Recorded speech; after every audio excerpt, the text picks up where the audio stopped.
لیکن روزے کے حقوق یہ ہیں کہ روزے کی حالت میں غیبت نہ ہو، زبان کی حفاظت ہو، چغلی نہ ہو، زبان کی حفاظت ہو، کانوں سے کوئی ایسی چیز نہ سنے جس سے اسلام نے منع کیا ہو، آنکھوں سے کوئی ایسی چیز نہ دیکھیں جس سے اسلام نے منع کیا ہو، ہاتھ سے ایسا اشارہ نہ کرے جس سے اسلام نے منع کیا ہو، اپنی طاقت سے کسی کو دکھ نہ پہنچائے کہ یہ اسلام نے منع کیا ہے۔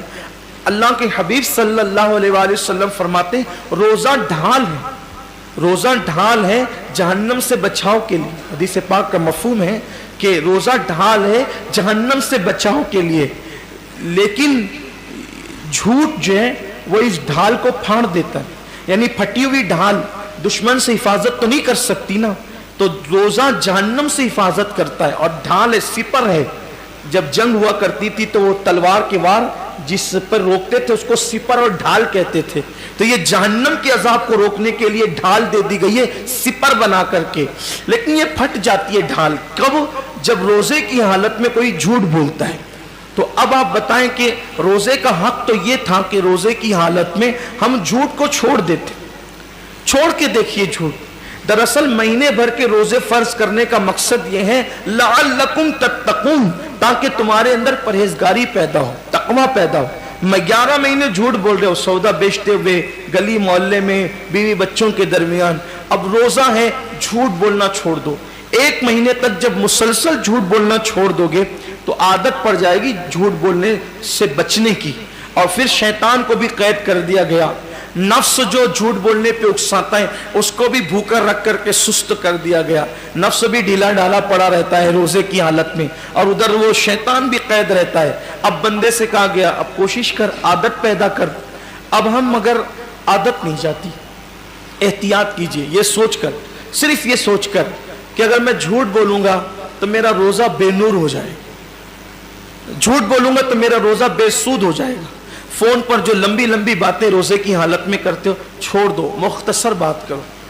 جتنا زیادہ بات کرو گے اتنا زیادہ زبان سے جھوٹ اور غیبت کا اندیشہ ہے۔ روزے کی حالت میں کم سے کم بات کرو، ضرورت کے مطابق بات کرو۔ اور ایک بات ہے کہ سچ بولنے کی عادی بنو۔ یار ہمیں رزق تو دینے والا اللہ ہے، عزت دینے والا اللہ ہے، حفاظت کرنے والا اللہ ہے، جلانے والا اللہ ہے، مارنے والا اللہ ہے۔ اگر کوئی کہہ دے کہ لیٹ کیوں آیا، سو رہا تھا اس لیے لیٹ ہو گیا، کون کیا بگاڑ لے گا؟ یہ کیوں کہتے ہو کہ راستے میں ٹریفک جام ہو گئی تھی، سو رہے تھے تو سو رہے تھے، کیا ہوگا؟ زیادہ سے زیادہ کیا کوئی گردن مار دے گا؟ کیا کرے گا کوئی؟ اگر ہم لیٹ ہو گئے اور سچ بول دیے کہ میں سونے نیند کی وجہ سے لیٹ ہو گیا تو نہیں پہنچ سکا، میرے بچوں کو کھلا رہا تھا نہیں پہنچ سکا، لیٹ ہو گیا، کوئی کر کیا لے گا؟ اتنا ہی ہوگا کہیں نوکری کرتے تو وہ ہٹا دے گا۔ جہاں نوکری کرتے رزاق وہ نہیں ہے، رزاق اللہ ہے جس نے جھوٹ ہم پہ حرام کیا ہے۔ مسلمان سچ بول کر تو دیکھیں، مسلمان سچ بول کر تو دیکھیں۔ دراصل عبادتوں کی جو لذتیں برکتیں ہمارے چہروں پر، ہمارے دلوں پر، ہمارے کردار پر جو مرتب ہونا چاہیے وہ اس لیے نہیں ہے کہ روزہ تو رکھ رہے لیکن اس کا حق ادا نہیں کر رہے، حقوق روزہ سے غافل ہو چکے ہیں۔ مخلوق کا خوف ہے، خالق کا خوف نہیں ہے۔ بولو زبان سے سچ، حق بولو، اسی لیے رمضان شریف لایا گیا ہے تاکہ ہم پریکٹس کریں، ہم عادی بنیں، ہم اپنی زبانوں کو پاک کریں، تطہیر کریں۔ روزے کی حالت میں مت کرو کسی کی غیبت۔ کوئی فون پہ شروع پڑ جائے تو بس کرو، آج نہیں، آج روزہ ہے، اظہار کرو آج روزہ نہیں کریں۔ اللہ جانتا ہے، آج صبح ہی میرے دوست سے بہت دنوں سے میری گفتگو نہیں ہوئی تھی، فجر کی نماز کے بعد وظیفے میں بیٹھا تھا کہ اچانک اس کی یاد آئی، میں نے اس کی یاد آنے پر وظیفہ روک کر اس کو فون کیا۔ محبت جو ہے کئی دن ہو گئے تھے، اس کا ایکسیڈنٹ بھی ہو گیا مجھے پتا چلا، تو میں نے اس کو فون کیا تو گفتگو اس نے لمبی کر دی، اور اسی درمیان میں پھر شروع پڑ گیا اس نے۔ میں نے کہا یار آج جمعہ ہے میرے عزیز اور روزہ ہے، بس سن تو لے، میں نے کہا روزہ ہے، بہت قیمتی ہے رمضان شریف کا روزہ، بس کر ختم کر دیں آپ، چھوڑ دیں آپ، بند کروا دیں، پرواہ نہیں کی۔ دوست راضی، دوست تو یار تو مرنے کے بعد جیتے جی دوست تو چھوڑ دیتے، مرنے کے بعد چھوڑ دیں گے۔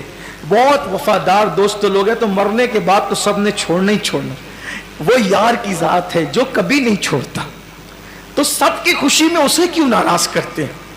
بولے صاف لفظوں میں لیکن اچھے انداز. یہ نہیں کہ آپ کا تکبرانہ لہجہ ہو اور آپ کا جھڑکیاں ہو. نہیں، یہ اسلام نہیں. اسلام کے اندر تو جھڑکیاں ہے ہی نہیں. آپ کا لہجہ اچھا چھوڑ دیجئے، کوئی بات نہیں، مت کیجئے غیبت. روزہ ہے ہمارا آج، اور روزہ رکھنے والا دیکھیے، ہم روح افزا فریج میں پڑا ہوا ہے، شربت فریج میں پڑا ہوا ہے، فروٹ دوپہر سے بھر کے، بلکہ کل سے پرسوں سے پوری فریج بھری ہوئی، کھانوں کی خوشبو آ رہی ہے. کیوں نہیں کھاتے؟ سچ بولنا، کیوں نہیں کھاتے؟ روزہ ہے، اللہ نے منع کیا نہیں کھاتے. یہی ہے نا، اللہ نے منع کیا. اگر کھا لیں گے تو روزہ ٹوٹ جائے گا. صحیح یہی ہے. تو خود کا کمایا، خود کا پکایا، خوشبو سے گھر پورا معطر، بلکہ چھوٹے چھوٹے بچے پورا انجوائے کر رہے ہوتے ہیں. ادھر سے کھانا لے کر آئیں گے، ادھر سے بھاگیں گے. یہ سب کچھ گھر میں مچا ہوتا ہے. اللہ کی رحمت سے جن کے گھروں میں بچے ہیں نا، ان کے ہاتھ میں دیکھ کر کے مزید کچھ نفس کہتا بھی ہے کہ کچھ نہیں کھاتا. اللہ کی عزت کی قسم، کوئی مسلمان نہیں کھاتا روزے کی حالت میں. نہیں کھاتا نا، کوئی نہیں کھاتا. کیونکہ ہمیں بس اتنا ہی سبق یاد ہے کہ کھانے پینے سے بچنے کا نام روزہ ہے. آگے کا سبق کیوں بھول گئے؟ جو کھانا حلال تھا، جو کھانا تو حلال ہے نا، جو کھانا حلال تھا شوال میں، جو کھانا حلال تھا، بلکہ مغرب کے بعد، غروب کے بعد جو کھانا حلال ہے، صبح صادق سے پہلے جو کھانا حلال ہے، بولو روزے کی حالت میں کتنی سختی سے اس سے بچتے ہیں، میرا روزہ نہ ٹوٹ جائے. تو حلال کھانے سے بچ گئے. جو اور وقتوں میں، روزے کے علاوہ وقتوں میں جو کھانا حلال تھا، اس سے اتنی سختی سے بچے کہ ٹھنڈا شربت بھی آ گیا تو نظر نہیں کی، نہیں میرا روزہ ہے. کسی نے پیش کر دیا گا، نہیں چائے نہیں، میرا روزہ ہے. کہا بہت پسند ہے چائے. کہا پسند ہو لیکن آج روزہ ہے، نہیں پیئیں گے. بولو ہوتا ہے کہ نہیں ہوتا ہے؟ حلال چھوڑ دیا، کیوں؟ روزہ ہے. یار جو غیبت تو روزے کے علاوہ بھی حرام ہے، جو جھوٹ تو روزے کے علاوہ بھی حرام ہے، جو دھوکہ تو روزے کے علاوہ بھی حرام ہے، جو جھگڑا جو روزے کے علاوہ بھی حرام ہے.